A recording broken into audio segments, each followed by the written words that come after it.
This is HOA Rulebook. The HOA made it personal, and I made it documented. I hope you are settled in, because this one gets wild. She is standing in my driveway at 7 in the morning, screaming about my wreath. I am Ethan Graves, electric utility lineman on emergency callouts, and I just got home from a 12-hour shift restoring power after an ice storm knocked out half of Boise, Idaho. My brown wool coat is still damp from climbing poles and freezing rain.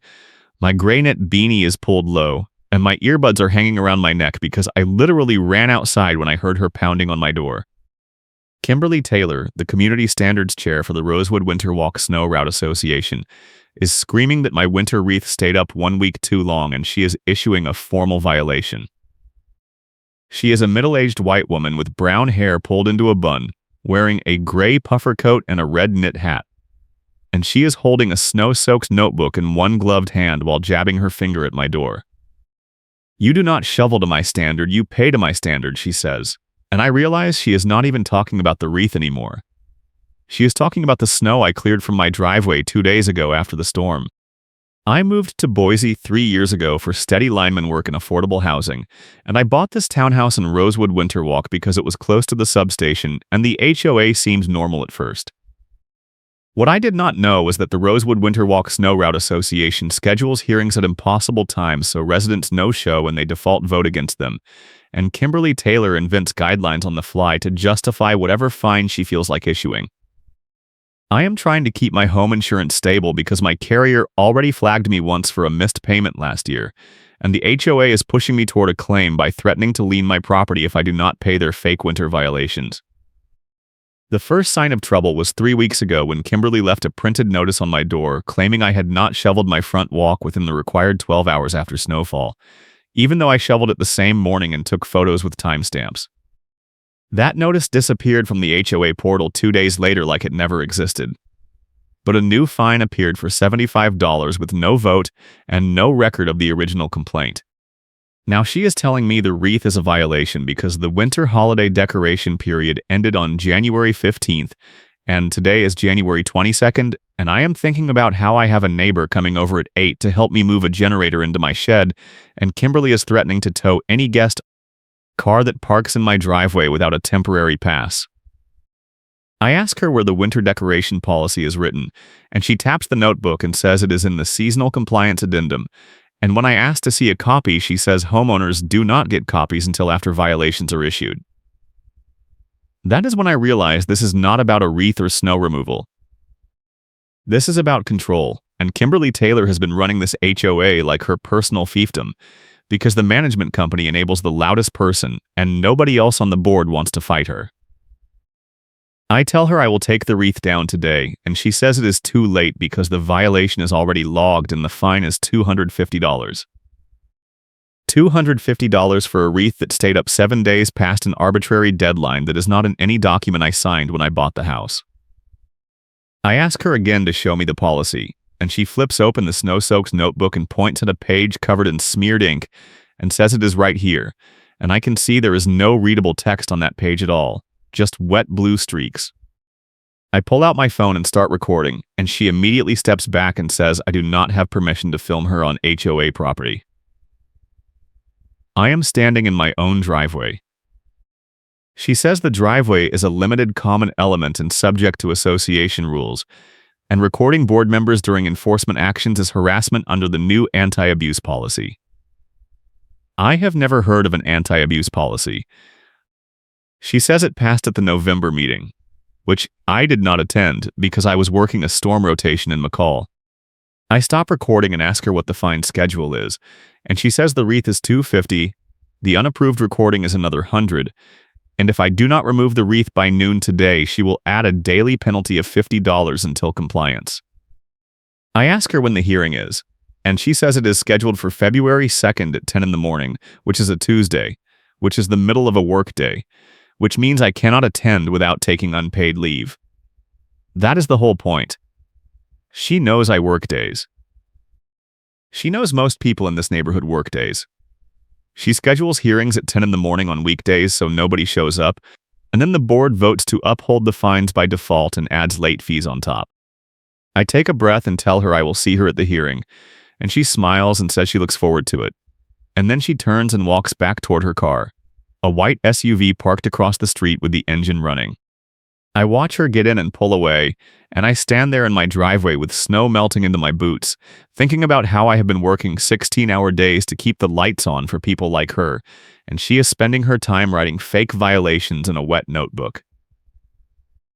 My neighbor pulls up at 8:15 in a rideshare, and I wave him over before Kimberly can loop back and ticket his car. His name is Marcus, and he is a retired engineer who lives 2 streets over and has his own stack of HOA complaints. He helps me load the generator, and while we are working I tell him about the wreath fine and the recording threat.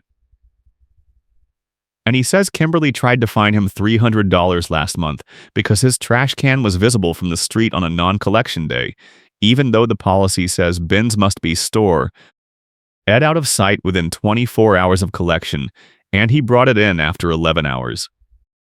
He says he fought it and the fine disappeared, but 2 weeks later he got a new notice claiming his front door paint was faded and non-compliant with the architectural standards, and the board approved a mandatory repaint order with a deadline of March 1st or a lien. He says he is afraid to fight too hard because they will just keep inventing violations until he sells. That is when I realize this is bigger than my wreath. This is a system, and Kimberly Taylor is running it. I spend the rest of the day pulling records. I log into the HOA portal and download every budget report, every meeting minute, every violation notice I can find going back 2 years. What I find makes my stomach drop. There is a line item in the December budget for winter route snow removal vendor services, $42,000. But the vendor name is listed as Clearway Solutions LLC, and I have never seen a Clearway truck in this neighborhood. The snow gets plowed by the city because Rosewood Winter Walk is part of a public right-of-way agreement, which means the HOA should not be paying for private plowing at all. I cross-check the November and October budgets and find the same vendor name, same monthly charge, no invoices attached. I do a business search on the Idaho Secretary of State website and find Clearway Solutions LLC registered in October of last year with Kimberly Taylor listed as the registered agent. She is paying herself $42,000 a month out of HOA funds for a snow removal service that does not exist. I screenshot everything and back it up to 3 places: my phone, my work laptop, and a USB drive I keep in my truck. Then I start looking at the violation notices. In the last 6 months, Kimberly has issued 47 winter-related violations across the neighborhood. Shoveling delays, ice hazards, snow pile placement, plow damage to curbs, unapproved salt application, decorations past deadline.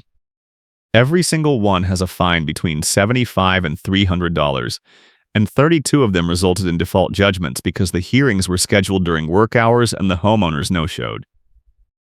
That is at least $8,000 in fines, all approved by a board that meets at 9 in the morning on the second Tuesday of the month, when nobody can attend.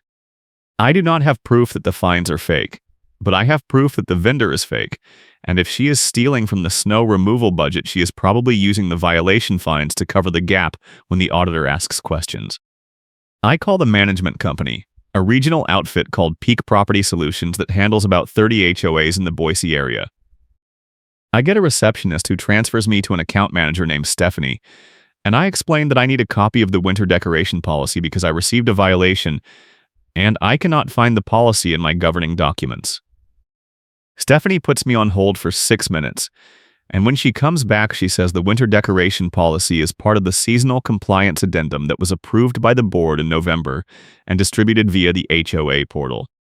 I tell her I checked the portal and there is no addendum, and she says it should be under the Documents tab, and I tell her I am looking at the Documents tab right now and it is not there. She puts me on hold again, and this time I hear her talking to someone in the background, and when she comes back, she says the addendum is still in draft form and has not been uploaded yet. But the board approved it verbally at the November meeting, so it is enforceable. I ask her how a policy can be enforceable if it was never distributed to homeowners, and she says that is a question for the board, and I should attend the next meeting if I have concerns. I ask her when the next meeting is, and she says February 9th at 9 in the morning. I tell her I work during the day and cannot attend a 9 in the morning meeting, and she says the board sets the meeting times and homeowners can submit written comments if they cannot attend in person. I ask her if there is an evening meeting option, and she says the board has declined to offer evening meetings due to security concerns. I ask her what security concerns, and she says she is not authorized to discuss board decisions and I need to direct any further questions to the Community Standards Chair. That is Kimberly Taylor.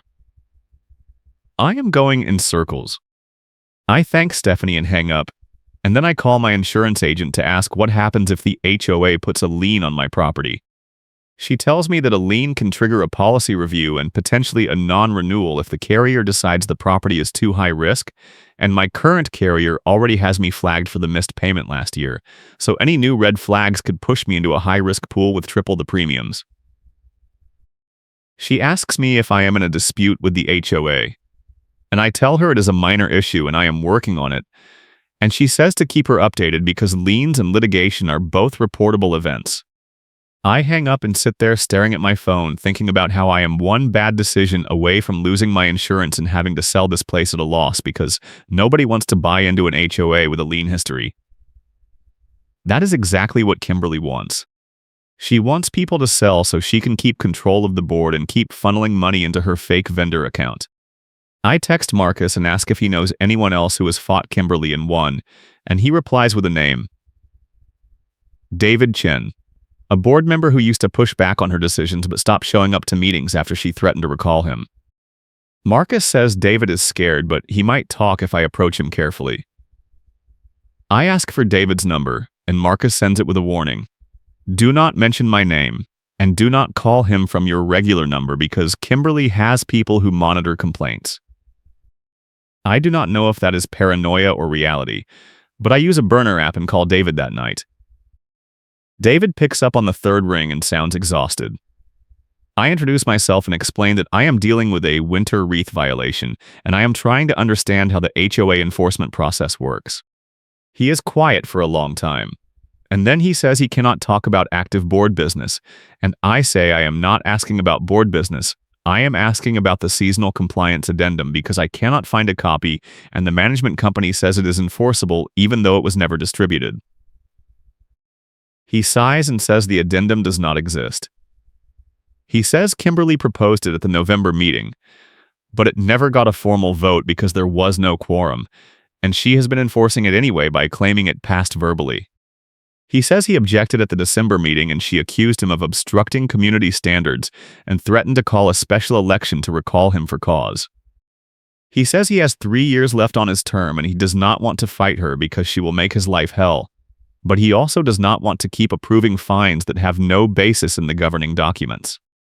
I ask him if he has evidence that the addendum never passed, and he says the November meeting minutes show the discussion but no vote, and the December minutes show his objection, and both sets of minutes are posted on the portal under board records. I thank him and tell him I am going to look into this, and he says be careful because Kimberly does not respond well to challenges, and she has a habit of escalating until people give up. He says he will help if he can, but he cannot be seen publicly opposing her or she will come after him next. I tell him I understand, and I hang up.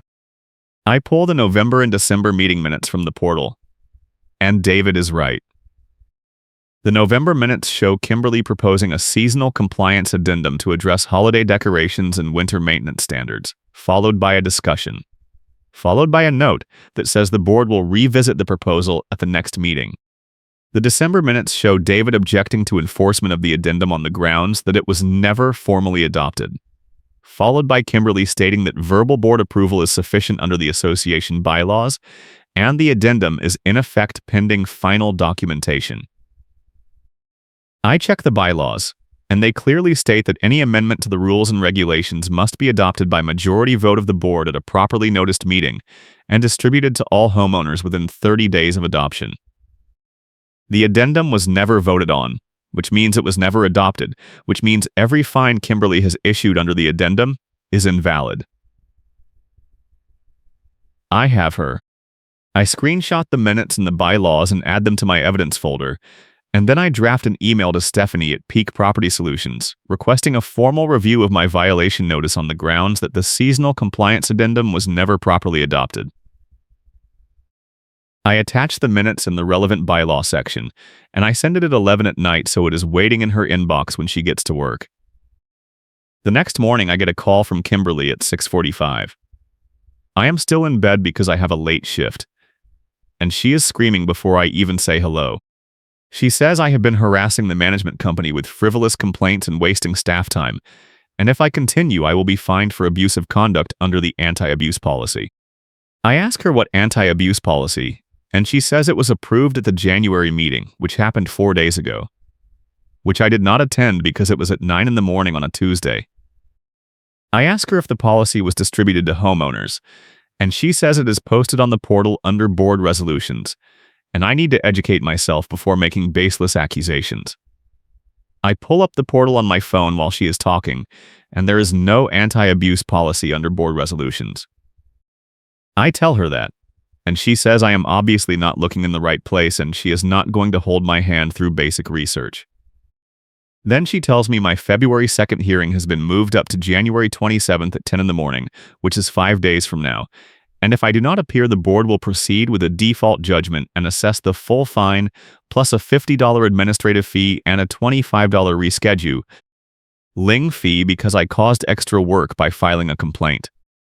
I ask her how I caused a rescheduling by filing a legitimate complaint about an unadopted policy, and she says my complaint is not legitimate.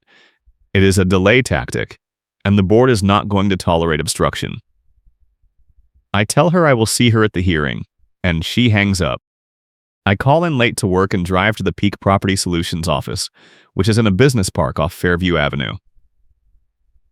I walk in at 8:30 and ask to speak to Stephanie, and the receptionist says Stephanie is in a meeting and I need an appointment. I say I will wait, and I sit down in the lobby with my folder of evidence. At 9:15, Stephanie comes out and sees me, and her face goes tight. She asks if I have an appointment, and I say no, but I need 5 minutes to discuss my violation notice because I believe there has been a procedural error. She says she cannot discuss individual violations without board authorization, and I say I am not asking her to discuss it. I am providing documentation that the policy I was cited under does not exist, and I need her to confirm that the management company will not enforce an invalid policy. She looks at the folder in my hands and says she needs to consult with her supervisor, and she disappears into the back. I wait another 20 minutes, and then a man in a suit comes out and introduces himself as Ron, the regional manager. He asks me to step into a conference room, and I follow him. Ron sits down and folds his hands and says he understands I have concerns about a violation notice, and he wants to make sure we resolve this in a way that is fair to everyone.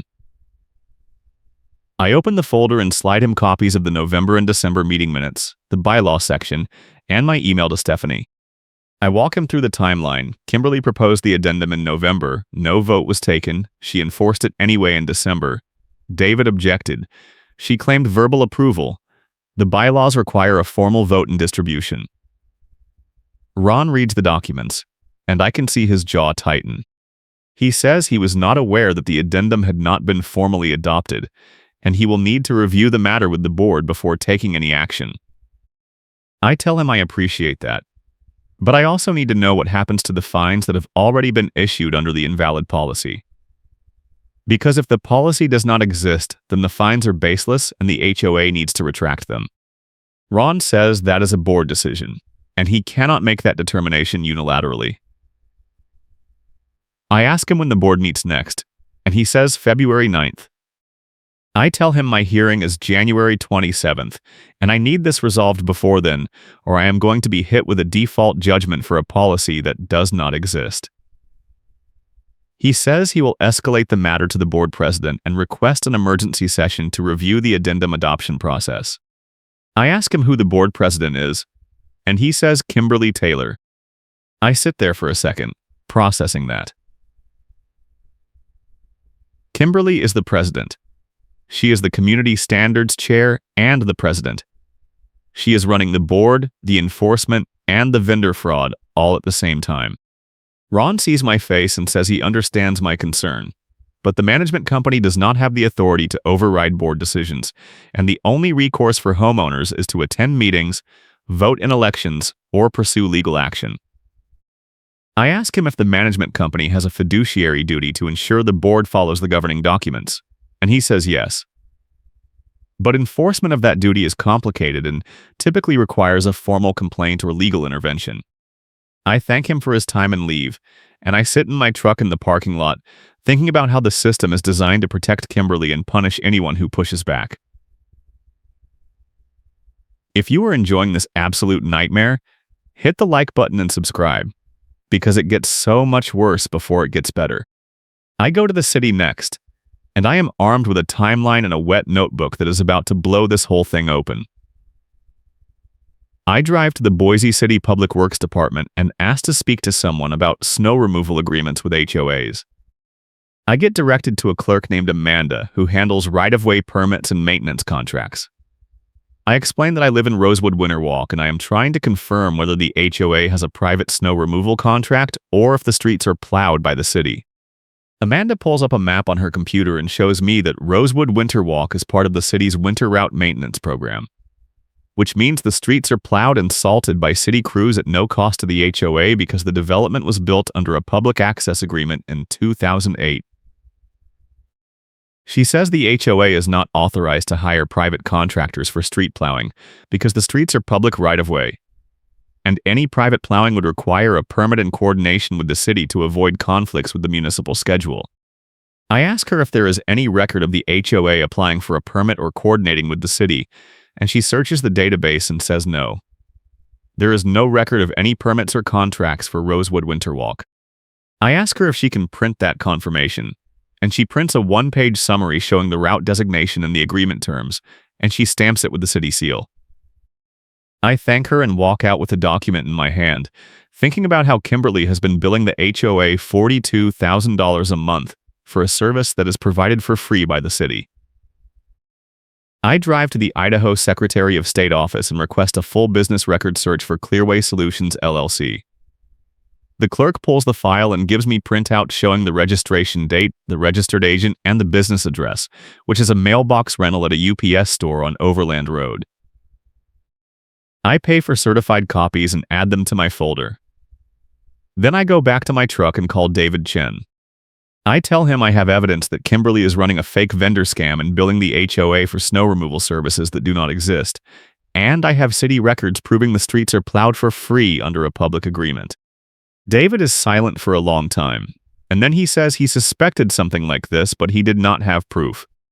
I ask him if he is willing to testify at a board meeting if I present the evidence, and he says he is scared of retaliation, but he will do it if there is a clear plan and enough support to force a vote. I tell him I need him to be ready to speak at the February 9th meeting, and I will bring the evidence and enough documentation to make it impossible for Kimberly to deflect. He says he will do it, but I need to understand that she will try to shut it down before I even get to the evidence, and I need to be ready for that. I tell him I am ready, and I hang up.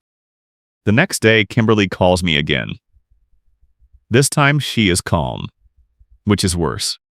She says she has reviewed my complaint with the management company, and she appreciates my diligence, but the board has determined that the seasonal compliance addendum was properly adopted under the emergency authority provisions of the bylaws, which allow the president to implement interim rules during periods of urgent community need. I ask her what urgent community need justified adopting a decoration policy without a vote, and she says the community was experiencing widespread non-compliance with seasonal standards, and immediate action was required to preserve property values. I ask her where the emergency authority provision is in the bylaws, and she says it is in Section 12.4, and I should read my governing documents before wasting board time. I pull up the bylaws and go to Section 12.4, and it says the president may take emergency action to address immediate threats to health, safety, or property, subject to ratification by the full board at the next regular meeting. I ask her if the addendum was ratified at the December meeting, and she says it was discussed and the board affirmed the enforcement, which constitutes ratification. I check the December minutes again, and there is no ratification vote, just Kimberly's statement that verbal approval is sufficient. I tell her the minutes do not show a ratification vote, and she says the minutes are a summary, not a transcript. And I am misinterpreting the record. Then she tells me that my hearing is still scheduled for January 27th and I need to appear in person or the board will proceed with a default judgment. I tell her I will be there, and she says she looks forward to a productive discussion. She hangs up, and I realize she is setting me up to lose. I have 2 days until the hearing, and I need a strategy. I call a buddy of mine from my union, a guy named Travis who used to be a paralegal before he went into the trades. I explain the situation, and he tells me that HOA hearings are not real courts and the board does not have to follow any rules of evidence or procedure. Which means Kimberly can shut me down whenever she wants and I have no recourse unless I sue. He says my best option is to document everything, bring witnesses, and make it clear on the record that I am objecting to the process, so that if I do end up in court, I have a clean record of bias and procedural violations. He tells me to bring copies of all my evidence and distribute them to every board member at the start of the hearing, so Kimberly cannot claim she was not aware of the facts. He also tells me to record the hearing if possible, because even though Kimberly will object, the recording will be useful if I need to prove what was said. I thank him and spend the next day organizing my evidence into a binder with tabs, violation notice, meeting minutes, bylaws, city confirmation, Secretary of State records, budget reports. I print 5 copies, one for each board member and one for the management company rep. On the morning of January 27th, I drive to the Rosewood Winter Walk Clubhouse, which is a small building next to the pool that gets used for board meetings and neighborhood events. I arrive at 9:50 and park in the front lot. There are 3 other cars there: Kimberly's white SUV, a sedan I do not recognize, and a truck that belongs to another board member I have seen around the neighborhood. I grab my binder and walk inside. The meeting room is a plain space with a folding table at the front and a dozen chairs set up in rows. Kimberly is sitting at the table with 2 other board members, a man in his 60s and a woman in her 50s, and there is a young guy in a polo shirt sitting off to the side with a laptop, who I assume is the management company rep. Kimberly sees me and smiles, and she gestures to the chairs. I sit in the front row and set my binder on my lap. At exactly 10 o'clock, Kimberly calls the meeting to order and says we are here to discuss Violation Notice 25-014 issued to Ethan Graves for non-compliance with seasonal decoration standards.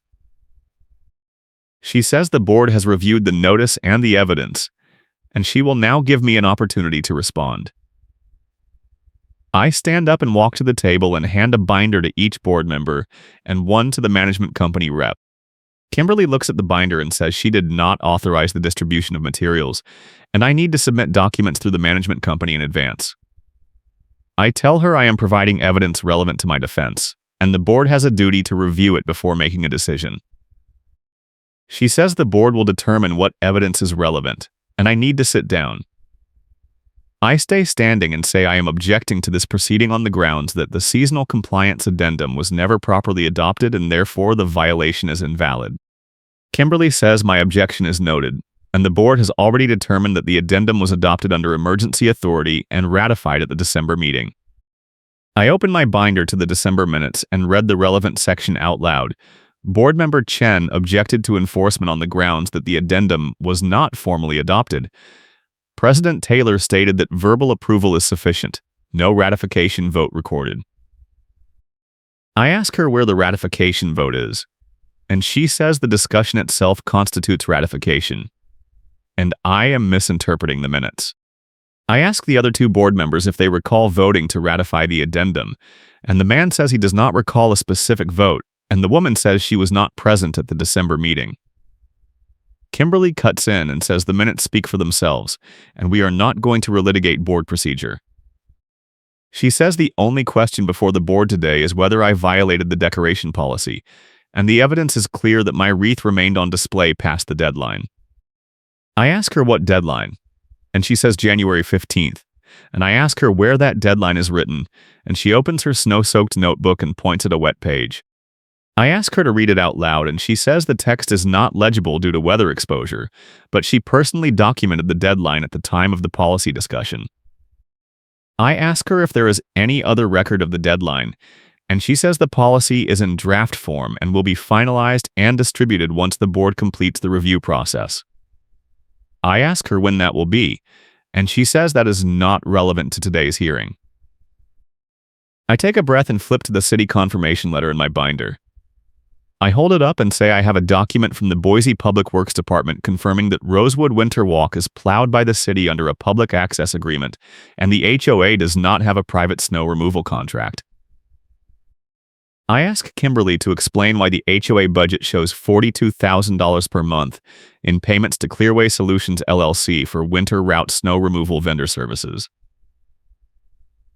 The room goes silent.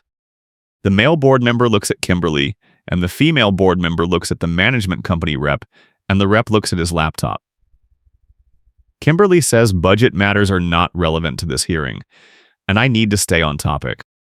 I say budget matters are absolutely relevant, because if the HOA is paying for services that do not exist, then the board is mismanaging funds, and any enforcement actions taken by that board are suspect. Kimberly says I am making baseless accusations, and if I continue, she will end the hearing and proceed with a default judgment. I say I am not making accusations. I am presenting evidence, and I ask the other board members if they were aware that the HOA was paying for a snow removal service that is provided for free by the city. The male board member says he was not aware, and he asks Kimberly to explain the vendor contract. Kimberly says the contract is managed by the Community Standards Chair as part of winter maintenance oversight, and the board approved the budget allocation at the October meeting. I flip to the October meeting minutes and read them out loud. Budget proposal presented. Discussion of winter maintenance costs. Motion to approve budget as presented. Motion carried. There is no mention of a specific vendor or a contract review. I ask the male board member if he recalls reviewing a vendor contract, and he says no. He recalls approving a budget line item for snow removal, but he assumed it was for sidewalk clearing or private lot work, not street plowing. Kimberly says the vendor provides supplemental services beyond city plowing, and the contract is confidential due to competitive bidding concerns. I ask her what supplemental services, and she says that is proprietary information. I pull out the Secretary of State records and hold them up. I say Clearway Solutions LLC is registered to Kimberly Taylor, which means she is paying herself $42,000 a month out of HOA funds. Kimberly's face goes red, and she says that is a lie and I am engaging in harassment and defamation. I hand the records to the male board member, and he reads them, and his face goes pale. He looks at Kimberly and says this is a serious conflict of interest, and the board needs to suspend the hearing and conduct an independent review. Kimberly says there is no conflict, Clearway Solutions is a legitimate vendor, and the registration is a formality for tax purposes. The female board member says she was not aware of any vendor relationship, and she agrees that the board should pause and review the matter. Kimberly says the hearing will proceed, and if the other board members want to abdicate their responsibilities, she will make a unilateral decision as president. The male board member says she does not have unilateral authority, and the bylaws require a majority vote. Kimberly stands up and says the hearing is over, and I am in violation, and the fine is upheld. Then she grabs her notebook and walks out of the room. The remaining board members sit there in stunned silence, and then the male board member says he is calling for an emergency board meeting to review the vendor contract and the budget allocations, and he asks the management company rep to pull all records related to Clearway Solutions. The rep nods and starts typing. I thank them and walk out, and I see Kimberly standing by her car talking on her phone. She sees me and ends the call, and she walks over and says I just made the biggest mistake of my life. She says the board is going to hit me with every violation they can find, and by the time they are done, I will be buried in fines and liens and I will have no choice but to sell. I tell her that is fine, because I will see her in court, and I have enough evidence to prove fraud and she is going to lose everything. She says I do not have evidence, I have circumstantial nonsense, and no judge will touch an HOA internal matter. I tell her we will see, and I get in my truck and drive away. That night, David Chen calls me and says the board held an emergency session and voted to suspend Kimberly from all enforcement duties pending an independent audit of the HOA finances. He says the vote was 3-1, with Kimberly voting against, and the board also voted to retain an outside accounting firm to review the vendor contracts and budget allocations. He says Kimberly tried to block the vote by claiming it violated her due process rights, but the other board members overruled her and cited the fiduciary duty provisions in the bylaws. He says the audit will take about 2 weeks, and in the meantime, all pending violations are on hold, including mine. I ask him what happens if the audit confirms the fraud, and he says the board will refer the matter to law enforcement in the state HOA regulatory body, and Kimberly will likely face criminal charges and civil penalties.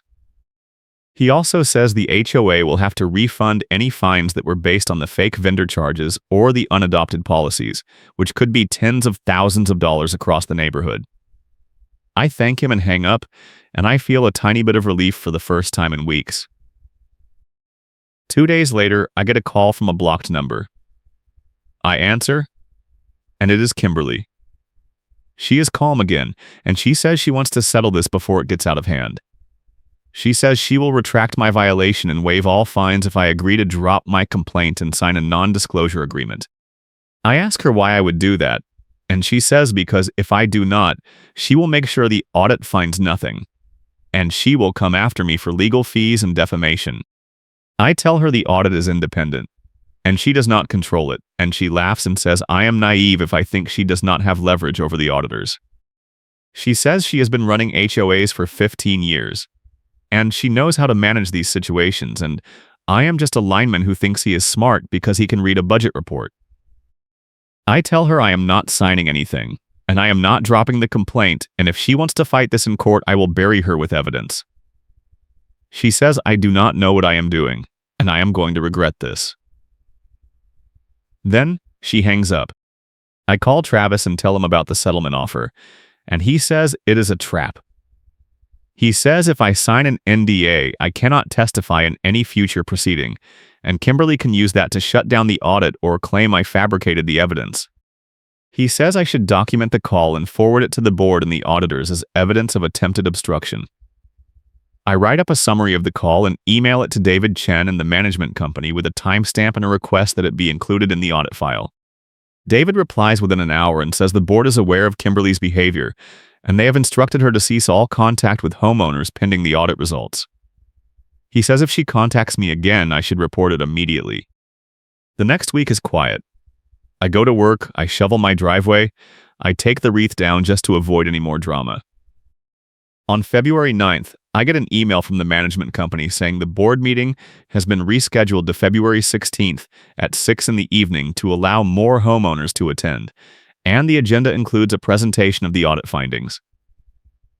I mark my calendar and wait. On February 14th, I get a text from Marcus saying he heard from another neighbor that Kimberly is telling people the audit is a witch hunt and the board is trying to force her out because she holds them accountable. He says she is rallying support and trying to pack the meeting with her allies. I text David and ask if that is true, and he says Kimberly has been campaigning hard, but the audit findings are clear, and the board is prepared to present the evidence regardless of how many people show up.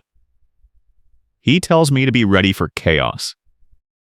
On February 16th, I arrive at the clubhouse at 5:45, and the parking lot is full. There are at least 30 cars, which is unheard of for an HOA meeting. I walk inside, and the meeting room is packed with people standing along the walls because all the chairs are taken. I recognize a few faces from the neighborhood, but most of the people are strangers, and I wonder if Kimberly bussed in supporters from outside the community. Kimberly is sitting at the front table with the other board members, and she looks calm and composed. The meeting starts at 6, and the board president, who is now the male board member from the hearing, calls the meeting to order and says the board has received the preliminary findings from the independent audit, and he will now present the highlights. He pulls up a document on a projector screen, and the first slide shows a summary of the Clearway Solutions vendor payments. $42,000 per month for 6 months. Total $252,000. No invoices, no work orders, no evidence of service delivery. The room goes silent. He clicks to the next slide, which shows the city confirmation letter stating that Rosewood Winter Walk streets are plowed by the city at no cost to the HOA. He clicks again, and the next slide shows the Secretary of State records for Clearway Solutions with Kimberly Taylor listed as the registered agent. He says the audit found no evidence that Clearway Solutions performed any work for the HOA, and the payments appear to be fraudulent. Kimberly stands up and says the audit is flawed, and the auditors did not have access to all the records, and she has documentation proving the vendor relationship. The board president asks her to present the documentation, and she says it is at her home office, and she will provide it at a later date. He says the board needs the documentation now, and if she cannot provide it, the board will proceed with a vote to refer the matter to law enforcement. Kimberly says the board does not have the authority to make that decision without a full membership vote, and the board president says the bylaws grant the board the authority to take emergency action to protect the association from fraud. Someone in the audience shouts a question about whether homeowners will get refunds, and the board president says the board is reviewing all fines and fees assessed in the last year, and any charges based on invalid policies or fraudulent vendor costs will be refunded. Another person asks how much money is missing, and the board president says the preliminary estimate is $252,000 in vendor payments, plus approximately $15,000 in fines collected under the unadopted seasonal compliance addendum. The room erupts in angry voices, and Kimberly tries to speak over the crowd, but nobody is listening. The board president bangs a gavel and says the board will now vote on a motion to refer the matter to the Ada County prosecutor and the Idaho HOA ombudsman for investigation. The vote is 3 in favor, 1 abstention, and Kimberly votes against. The motion passes. Kimberly grabs her snow-soaked notebook and her phone and heads for the door, and as she is walking out, her phone dies. The screen goes black, and she freezes in place, staring at it like it just betrayed her. Someone in the crowd laughs, and Kimberly spins around and screams that this is not over, and she will sue every single person in this room for defamation and conspiracy. Then she storms out, and the room is silent for a second before everyone starts talking at once. The board president says the meeting will continue, and the board will now address the enforcement actions taken under the invalid seasonal compliance addendum. He says the board is voting to retract all violations issued under the addendum and refund all associated fines within 30 days. He also says the board is suspending Kimberly from all roles pending the outcome of the investigation, and the board will appoint an interim community standards chair to handle enforcement in a transparent and accountable manner. The motion passes unanimously, and the crowd applauds. After the meeting, I walk out to the parking lot, and David Chen catches up with me. He says the board is going to need my testimony when the prosecutor starts investigating, and he wants to make sure I am willing to cooperate. I tell him I will do whatever it takes, and he says the association owes me an apology and a refund, and the board will make sure I get both. He also says the board is going to hire a new management company because Peak Property Solutions failed to catch the fraud, and the board is considering legal action against them as well. I thank him and get in my truck, and I sit there for a minute processing everything. 3 weeks ago, I was facing a $250 fine for a wreath, and now I am a witness in a criminal fraud investigation. It is surreal. Over the next 2 weeks, things move fast.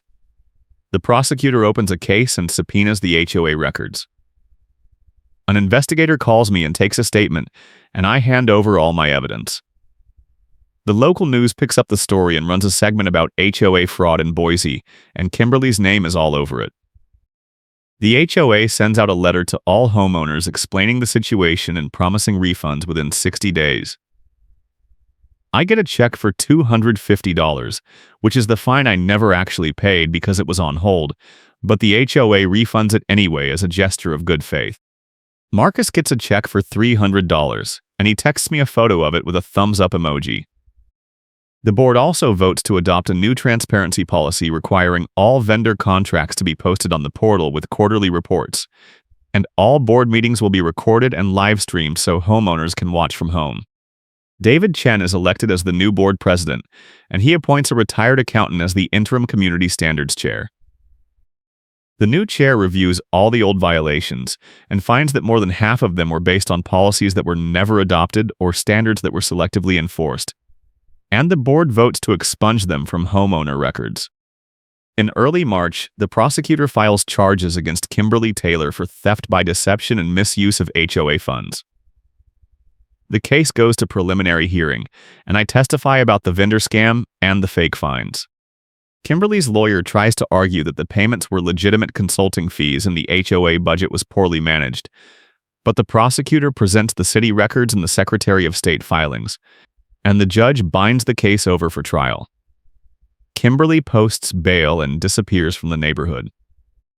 I hear from Marcus that she put her house up for sale and moved out of state, but I do not know if that is true.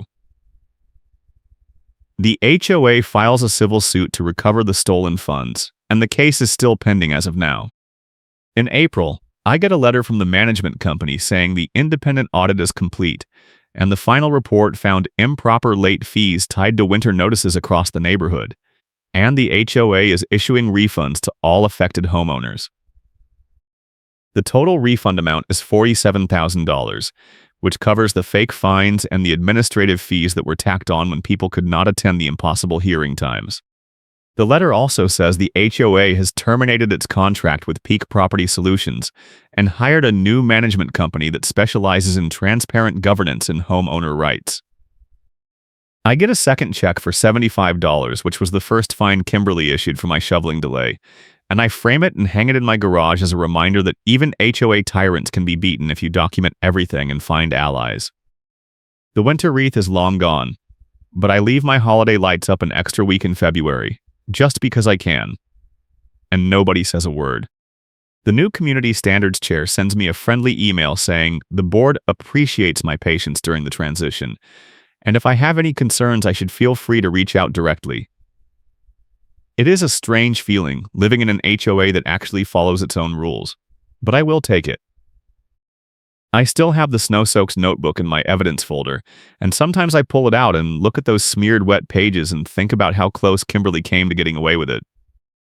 But she did not, because she underestimated a lineman who knows how to read a budget and a few neighbors who were willing to stand up when it mattered.